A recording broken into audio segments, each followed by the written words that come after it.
قصة اليوم قصة مؤلمة بزاف، ديال واحد الشاب سميتو هيثم العدني من اليمن، وبالضبط من قبيلة عدن. المهم هاد الولد هذا كانت عنده 17 عام قبل 5 سنين. كان قال لخالو بغى يخدم. ايوا خالو دبر ليه على واحد الخدمة مع واحد السيد واحد المنطقة سميتها الغيطة. هذاك السيد ماشي يمني، هذاك عماني، لاباس عليه وما خصو حتى شي خير، وخالو كيعرفو مزيان. هو ملي هضر معاه قال لي محمد راه عندي ولد اختي بغى يخدم. قال لي واخا، وافق عليه. ايوا خدموا عنده واحد المده في الغيطه. بقى خدام. واحد النهار قال لي شنو بان ليك تمشي معايا لعمان، تمشي معايا زياره. وافق هيثم، مشى معاه. يلا وصل ويمرض، جاتو السخانه والحراره. مهم مشى للسبيطار، داروا ليه الدواء وداك الشيء. وملي خرج من السبيطار غير وصل للدار غيب، بقى في غيبوبه، ما عقلش على راسو حتى دازت واحد المده. ادبره ولا لاباس، ورجعوا عاوتاني للغيطه. بقى خدام تمايا. واحد النهار قال ليه شوف، راه انا بغيت نمشي لدارنا وراه بغيت نتزوج وبغيتك تسلفني شي فلوس. قال لي واخا، ما عنديش مشكل. سلفوا هذاك محمد، عطى لهيثم الفلوس ومشى هيثم لدارهم وتزوج. دار معاه واحد المده من بعد ما يتزوج باش يرجع يخدم. ايوا هيثم عيط على محمد، قال ليه راه انا غادي نرجع نخدم، ولكن واش نجيب معايا الزوجه ديالي.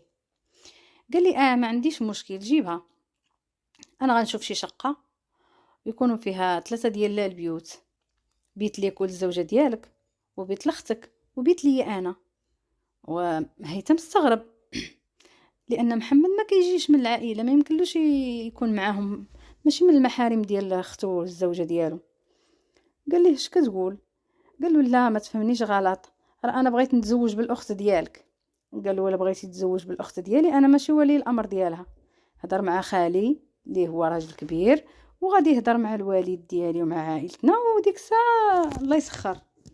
ايوا داكشي اللي دار محمد راه راجل كبير، يعني تقريبا عنده 48 سنه ولا 49.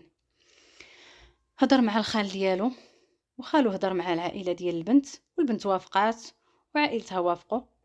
بقى لهم شرط واحد، قالوا ليه غادي توثق الزواج مع الوزاره الخارجيه ديال عمان، ديال الدوله ديالك اللي فيها نتايا. قال لهم لا، ما يمكنش، الزوجه ديالي ما غاديش توافق. قالوا له احنا ما نقدروش نعطيوك البنت ديالنا الزواج، يعني يكون ماشي هو هذاك، ما مضمونش. ايوا صافي، هما يخيروا، ما بقاوش بغاو يعطيوه البنت.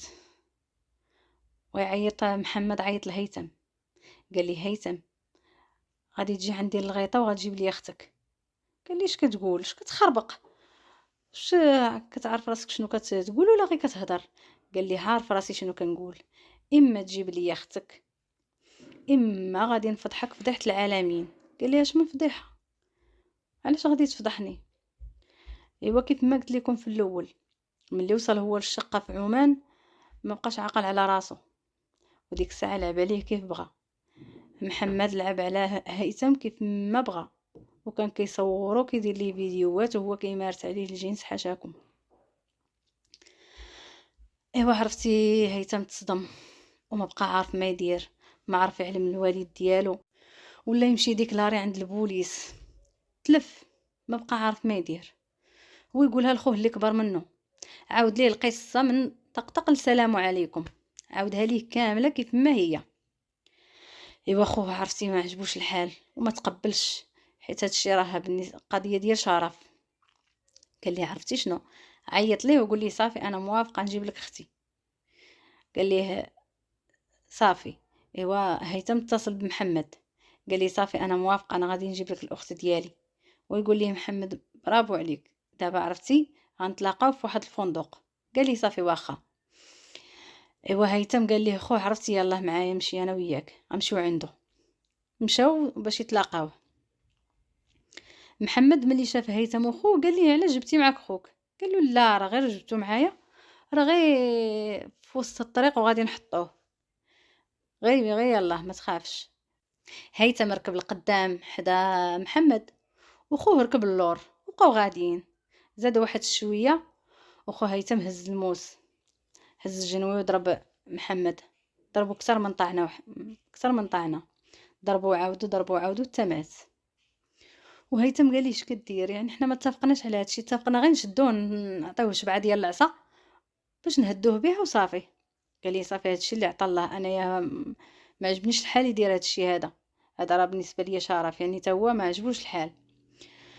هيثم هز التليفونات ديال محمد، والخطأ الكبير اللي دار هو انه هرسهم ورماهم في البحر.